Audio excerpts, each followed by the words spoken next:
guys, Hal DeMarco here. This is going to be your Friday video report. Lots of ground to cover. 13-2 run with the free picks after cashing 2 out of 3 yesterday. Giving you 2 more winners, California and Texas. Lone loser being Northwestern. And how about the Wildcats, guys? They constantly, repeatedly, whatever you want to say, they keep shooting themselves in the foot. I mean, in a clutch situation, again, they fall short yesterday, needing at least 1 win in the Big Ten tournament to perhaps finally, and the first time in school history, finally earn a Big Dance invitation. And they lose in overtime in their debut game in the Big Ten tournament. There goes it.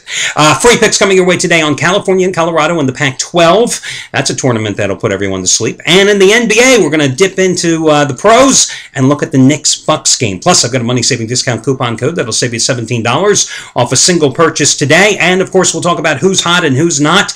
And, of course, at the top of that Who's Hot list, guys, we'll talk about Anthony Redd. Yesterday, 80-dime dog of the year, winning outright. Today, 100-dime max wager dog of the year play from the hottest handicapper at the site. Before we go any further, though, guys, there's a couple of things that have been bothering me. I've got to get them off my chest. You've undoubtedly heard all about Bounty Gate this week involving the New Orleans Saints and their former defensive coordinator, Greg Williams. Why hasn't anybody mentioned how this alleged Bounty Gate situation, how ineffective it was this year? I mean, go back to their season opener at Lambeau when they couldn't stop Aaron Rodgers, go to their final game where in the fourth quarter, despite Drew Brees' heroics, they made Alex Smith of the 49ers look like the second coming of Joe Montana and Steve Young put together when Smith just constantly drilled down and kept finding Vernon Davis to give the 49ers that comeback win. I mean, was Bounty Gate working? Seriously? I mean, was their defense that awe-inspiring when they won the Super Bowl a few years ago? I don't think so. Maybe somebody needs to get a refund there. The other thing that's really, really upsetting me is, of course, the news that Snooki has confirmed that she is, in fact, pregnant. I mean, can you imagine the baby shower? It might be the first baby shower in history to have like an open cash bar. I mean, you know, it could be strange. I mean, what's Paulie going to bring? Like a supply of hair gel, hairspray. You know, what's Vinny going to bring him? Like lifetime tanning certificates. You know, JWoww going to bring her, if it's a girl, maybe a coupon for a discount for breast implants later down the road. I mean, can you imagine the baby bibs? They'll all have DTF emblazoned on them. I mean, I think these things bother me, guys. I don't know if I can get through the rest of the day. I mean, handicapping college basketball is tough when you have to really worry about these type of things. And my final pet peeve today, do you ever watch on ESPN the First Take show, you know, where it's Skip Bayless and a bunch of other clowns, they're all arguing against each other? I mean, listen, it's classic TV. It's a formula that's worked in radio for years. You know, you want to have controversy. You know, Skip Bayless, if you say it's black and blue, his job is to say it's blue and black. I mean, any day now, I expect him to blame all the woes of the sports world on the fact that vanilla ice cream is bad for you. I mean, it's just, when that show comes on, I swear to goodness, guys, I turn on HGTV and hope that House Hunters is on or Design on a Dime because it's more fascinating. Okay, I've got all this stuff off my chest. Let's talk about the good stuff. Anthony Redd, phenomenal run. I mean, the hottest handicapper at this site, absolutely bar none. Last night, hit his second biggest play of the season. 80-dime winner number 2 in a row, and it was 2012 Tournament Dog of the Year, Louisiana Tech. Quick! Give me the Louisiana Tech nickname. Name me one player on their team. Ever. Other than Karl Malone. Karl Malone, I think, played there. But okay, anybody other than Karl Malone. Yeah, can't do it, can you? I can't either. Trust me. Anyway, Louisiana Tech, a 4-point dog, outright over Utah State, 72-70. And guys, today he's upping the ante. His highest-rated play in college basketball of his career, 100-dime winner number 3 in a row. And it's his 2012 100-dime Tournament Dog of the Year.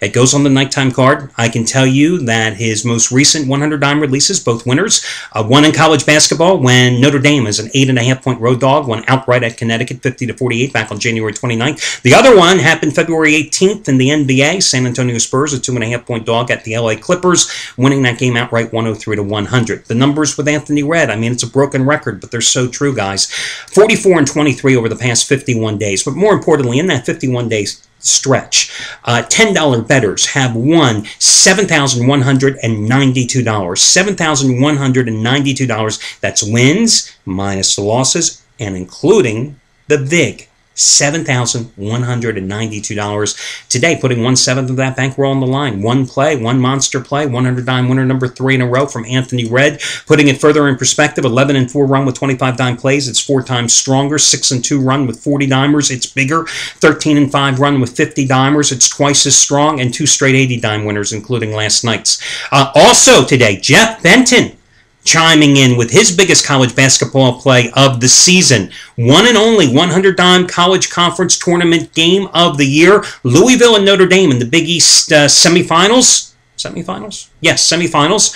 46-27 run with 20-dime releases. This, of course, is 5 times stronger. His last 100-dime play, it was in the regular season, his regular season game of the year. Remember when Notre Dame hosted West Virginia back in middle of February? Notre Dame was a 2.5 to 3-point favorite at home. They won that game by 27 points. This play, just as strong as that one. Now, let's talk about what didn't happen good yesterday.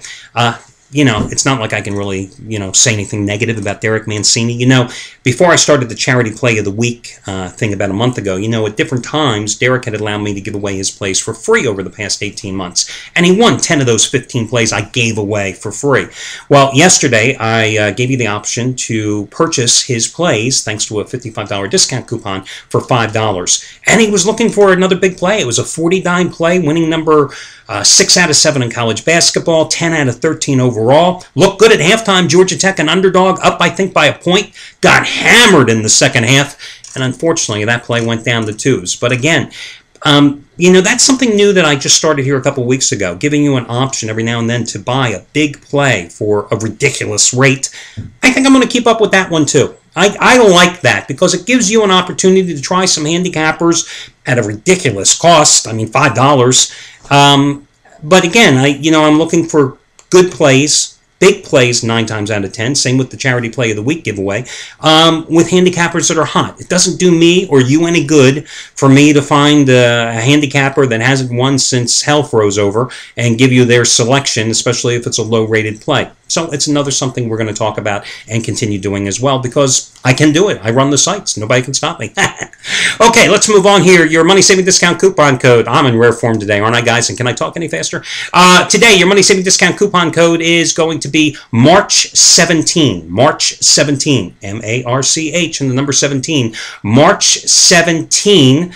And that is going to save you $17 off a single purchase today. March 17, March and the number 17, no space between them. Enter that when prompted in your shopping cart, and you'll save $17 off a single purchase. Now, let's get to your free picks.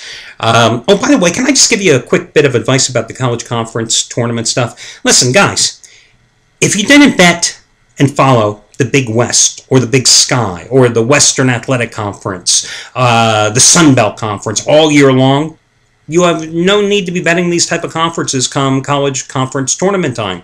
Seriously, that's a mistake that a lot of gamblers and handicappers make. Listen, me personally, ACC, I think I had 1 play the entire season. The SEC, I did good in the SEC this year, but the SEC tournament, historically, I get hammered. I stay away. I go with the girl that I brought to the dance. And that's what you got to do at this time of year. Same thing applies with the big dance next week and with a lot of the little smaller ABC tournaments as well. Again, if you haven't followed a particular conference, if you don't know the ins and outs of the teams playing in those conferences, you've got to stay away. I alluded to Anthony Red hitting a monster play on Louisiana Tech last night, not knowing a thing about the Techsters. Well, there's a damn good reason. I had 2 plays in that conference the entire season. Not a conference I dip my toes in. Why should I when I do so well in other conferences? Just something to consider. Now, let's talk about one of those conferences. The Pac-12 has been very good to me this season. A couple of weeks ago, Colorado played in revenge at home against California, and Colorado was coming off getting hammered by 24 points 2 nights earlier to Stanford. And I told you to go with Colorado in that game, and we won with the Buffaloes. I think it was a 5-dime play. Now we've got a rematch. And the irony for California is California lost its final 2 games of the regular season. First Colorado, and then at Stanford. And the loss to Stanford cost them the number 1 seed in the Pac-12 tournament. Well, consequently, last night they avenged that loss to Stanford, beating them 77-71. But it was a strange game, guys. You really have to delve a little deeper than just looking at the final score. And you look at the box score, and you realize that this is a team, California, that really played a horrific first half in that contest last night. They put 54 of their 77 points on the board in the second half, thanks in large part to Gutierrez, their senior sharpshooter, who emerged from a 2.5 game shooting slump to strike for 19 of his 22 points in the second half of that contest. You know, they just didn't play that well. Now, for Colorado, of course, on the other hand, they sleepwalked to a 12-point victory, laying 13 against Utah, the worst team other than USC in the Pac-12 this season 2 nights ago. And then last night, they pulled off the upset of Oregon. Hey, 63-62. They won the game after beating Utah the night earlier, so they're playing their third game, of course, in 3 days.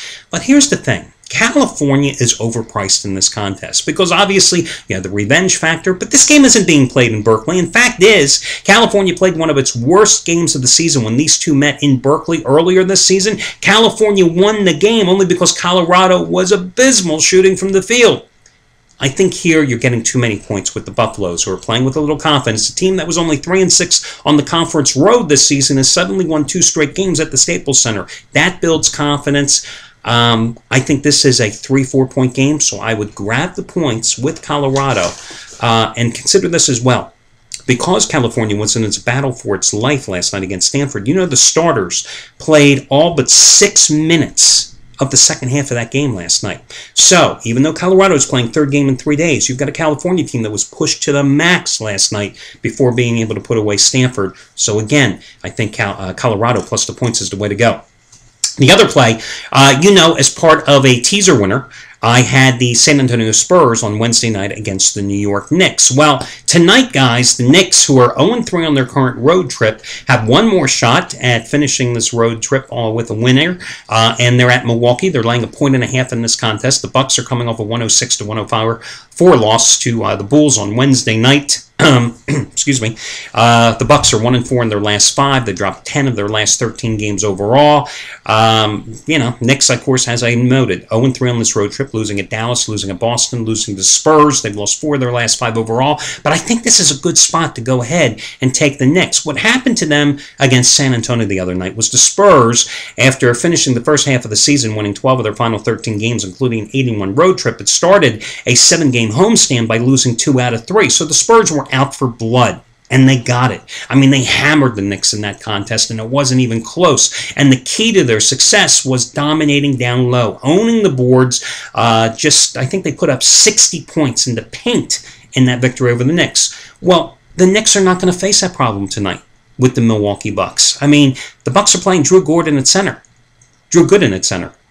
I don't know who Drew Gordon was. Drew, I think he used to be a handicapper at this site, wasn't he, Drew Gordon?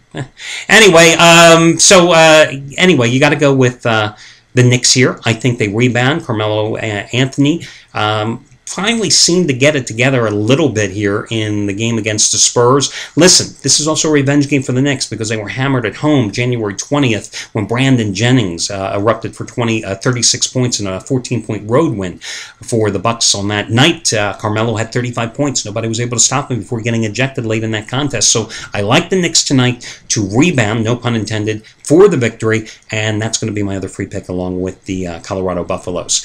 Good luck, guys, and I will catch you again on Saturday morning.